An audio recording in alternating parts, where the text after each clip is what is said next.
sommes dans les réserves musicales du pôle Limousin et Patrimoine. Les partitions étaient considérées comme on va dire, c'est de la culture populaire pour le coup ici, et donc c'est un peu négligé. Et puis c'est vrai qu'on n'attend pas d'une bibliothèque de conserver ce genre de support. On verrait plus ça dans une école de musique ou autre, et non, bizarrement c'est plutôt à la bibliothèque que ça a atterri. Alors par petits bouts, l'intérêt commence à grandir. La Bibliothèque nationale de France en met pas mal en ligne, même de la musique et des disques en ligne, et nous bien sûr on prend le pas naturellement aussi dès qu'on peut.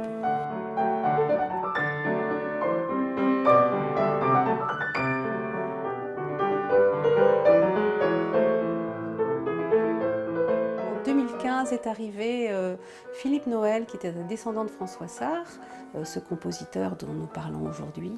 Il avait à cœur de retrouver l'essentiel de la production de son aïeul. Et il est arrivé triomphant avec une 60aine de partitions dont il nous a fait don généreusement. François Sarre était mon arrière-grand-père. Il a passé sa vie consacrée à la musique sur Limoges. J'ai voulu effectivement faire des recherches, faire sa connaissance à partir du moment où moi-même je me suis retrouvé à la retraite. J'ai commencé à gratter dans les archives municipales, nationales, départementales, à l'université, à passer des SOS, des appels sur la presse pour trouver des gens effectivement qui auraient pu connaître mon arrière-grand-père et essayer de reconstituer sa vie. Il a été typographe, apprenti typographe. C'est Monsieur Charrière, qui était maître de chapelle à la cathédrale de Limoges, qui lui a enseigné la musique et l'harmonie. Il était poète, donc il écrivait des poèmes, il écrivait des musiques, donc il mettait en musique ses poèmes. Il a également contribué à la renaissance du folklore limousin en harmonisant des chants populaires. Il a été un des premiers à être diplômé en France pour pouvoir enseigner la musique dans les écoles communales de Limoges. Et donc il a enseigné dans les écoles communales. Il a créé une méthode d'enseignement du solfège et de la musique qu'il a publiée sous forme de recueil et qui a été utilisée donc courant fin du 19e et début du 20e dans les écoles de Limoges. Fin 19e, début du 20e, il y avait une activité musicale à Limoges qui était phénoménale. C'était extrêmement riche, c'était une découverte lorsque j'ai fait des recherches là-dessus, mais beaucoup de chorales, beaucoup d'orphéons, des salles de musique, l'art lyrique aussi était très présent, donc c'était vraiment quelque chose de très important sur Limoges. Il dirigeait des orphéons, donc des orchestres, des fanfares, des chœurs, mais lui-même bien sûr était musicien, il jouait du piano et du violon, et de l'orgue.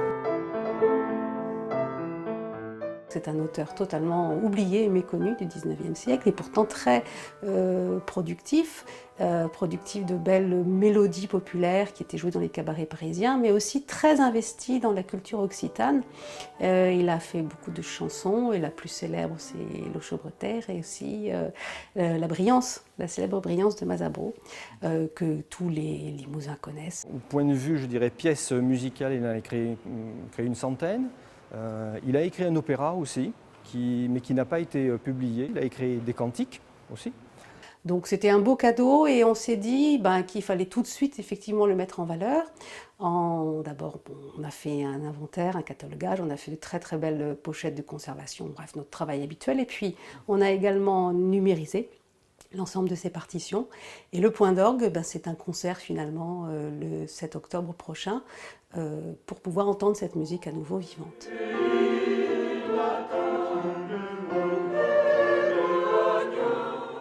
C'est vrai que c'est quelque chose qui me tenait à cœur, effectivement, de faire découvrir effectivement mon arrière-grand-père et de monter ce projet.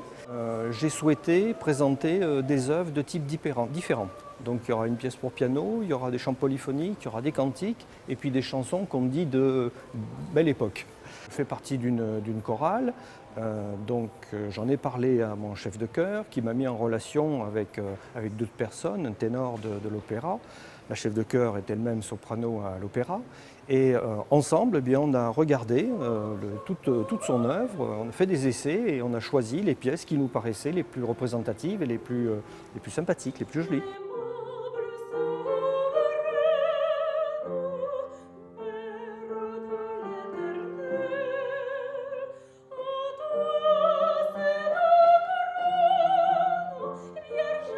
Le public a accès sans problème sur la bibliothèque numérique du Limousin et on peut effectivement regarder ces partitions, les télécharger, les imprimer et puis pourquoi pas se faire plaisir à les rejouer.